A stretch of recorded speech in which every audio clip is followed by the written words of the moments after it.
Iran విషయంలో జోక్యం చేసుకోవాలని అమెరికాని ఇజ్రాయెల్ అడిగింది. 2 వారాల్లో చెబుతామని 2 రోజుల్లోనే అమెరికా రంగంలోకి దిగింది. ఇరాన్లో 3 కీలక అణుస్థావరాలపై బాంబుల వర్షం కురిపించింది. ఒక్క ఫోర్డోలోనే 12 GBU-57 బాంబులు వేసింది అమెరికా. 30 దాకా తోమహాక్ క్షిపణులతో దాడులు చేసింది. దెబ్బకు ఇరాన్ సుప్రీం లీడర్ ఖమేనీ అత్యంత సురక్షితమైన బంకర్లో దాక్కున్నాడు. ఇరాన్, ఇజ్రాయెల్ దేశాల్లో తీవ్రంగా ఆస్తి నష్టం జరిగింది.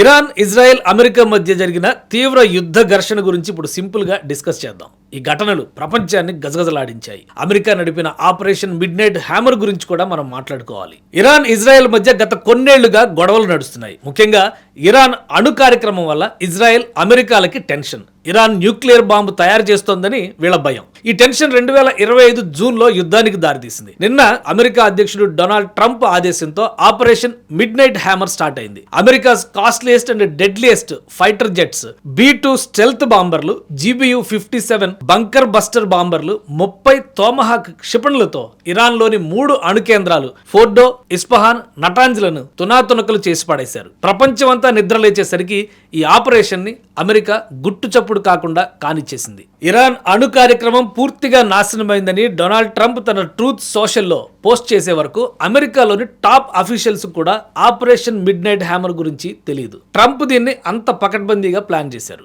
America Iran air defence system కి దొరకకుండా చాలా తెలివిగా న్యూక్లియర్ బేస్లని కొట్టేసింది. అందరి దృష్టి మరల్చడానికి కొన్ని జెట్స్ ని వెస్ట్ సైడ్ కి, మిగతావి ఈస్ట్ వైపుకి వెళ్లాయని అమెరికా రక్షణ శాఖ తెలిపింది. మొత్తంగా 18 గంటల ప్రయాణం అనంతరం ఇరాన్ గగనతలంలోకి ప్రవేశించాయి. అయితే ఆపరేషన్ లో 7 B-2 బాంబర్లు సహా మిగతా 120కి పైగా యుద్ధ, ఇంధన, నిఘా విమానాలు పాల్గొన్నాయని అమెరికా చెబుతోంది. ఇజ్రాయెల్ కాలమానం ప్రకారం ఆదివారం తెల్లవారుజామున 2:42 అమెరికా స్టెల్త్ B-2 బాంబర్లు ఇరాన్ ఎయిర్ స్పేస్ లోకి ఎంటర్ అయ్యాయి. 4 గంటలకు అమెరికా యుద్ధ విమానాలు రయ్యమంటూ ఇరాన్ పై బాంబుల వర్షం కురిపించడం స్టార్ట్ చేశాయి. కవరింగ్ విమానాలు తబ్రీజ్, టెహ్రాన్లపై దాడి చేస్తూ ముందుకెళ్లగా B-2 బాంబర్లు ఫోర్దో, ఇస్ఫహాన్, నటాంజ్ అణు కేంద్రాల వైపు విడిపోయాయి. 4:30 వైట్ హౌస్ సిట్యుయేషన్ గదిలో ట్రంప్, ఇతర అధికారులు పర్యవేక్షిస్తుండగా ఆపరేషన్ మిడ్ నైట్ హ్యామర్ పేరుతో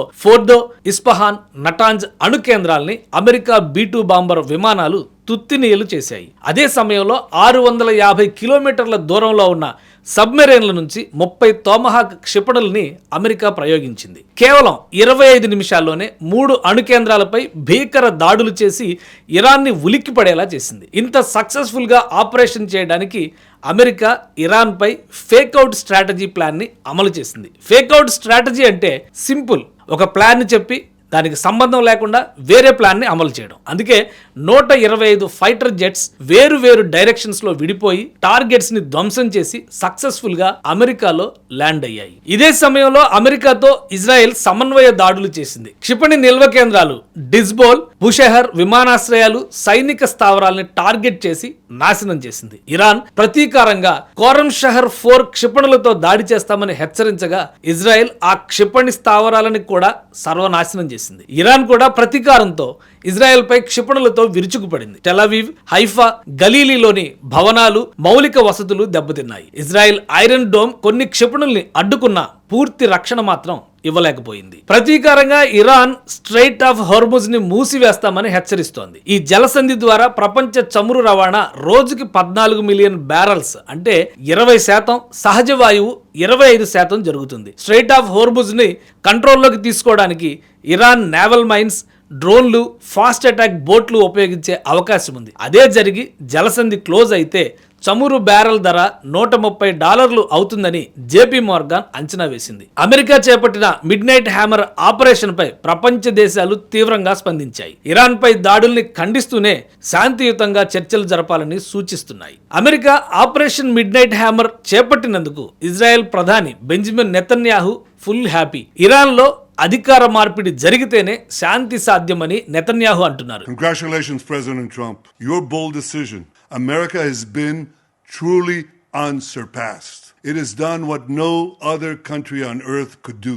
ఇప్పుడు అమెరికా అధ్యక్షుడు ట్రంప్ కూడా అదే జపం చేస్తున్నారు. రష్యా మాజీ అధ్యక్షుడు మెద్వెదేవ్ ఇరాన్ కు న్యూక్లియర్ వార్ హెడ్స్ ఇవ్వడానికి చాలా దేశాలు రెడీగా ఉన్నాయి అన్నారు. మరోపక్క ఇరాన్ విదేశాంగ మంత్రి అబ్బాస్ అరగ్జీ రష్యా అధ్యక్షుడు పుతిన్ తో చర్చలకు వెళ్లారు. చైనా, భారత్ శాంతి చర్చలకు పిలుపునిచ్చాయి. ఇరాన్పై దాడితో హౌతీ, హమాస్ వంటి గ్రూపులు అమెరికా, ఇజ్రాయెల్పై ప్రతీకార హెచ్చరికలు జారీ చేశాయి. Iran supreme commander Ayatollah Ali Khomeini మాత్రం తీవ్ర ఆగ్రహం వ్యక్తం చేశారు. ఇజ్రాయెల్, అమెరికాలు దీనికి తగిన మూల్యం చెల్లించుకోవాల్సి వస్తుందని, తమ ప్రతిస్పందన కఠినంగా, నిర్ణయాత్మకంగా ఉంటుందని వార్నింగ్ ఇచ్చారు. ఇప్పటికే ఈ బాంబు దాడులతో ఖొమేనీని సురక్షితమైన బంకర్లకు తరలించారని మొసాద్ దగ్గర ఇంటెల్ ఉంది. ఇరాన్, ఇజ్రాయెల్ ఘటనలపై భారత్ తటస్థంగా, జాగ్రత్తగా స్పందిస్తోంది. ప్రధాని నరేంద్ర మోదీ చర్చల ద్వారా సమస్య పరిష్కారానికి పిలుపునిచ్చారు. పశ్చిమాసియాలో శాంతి, స్థిరత్వం కోసం అన్ని దేశాలు కలిసి పనిచేయాలని కోరారు. ఇప్పటికే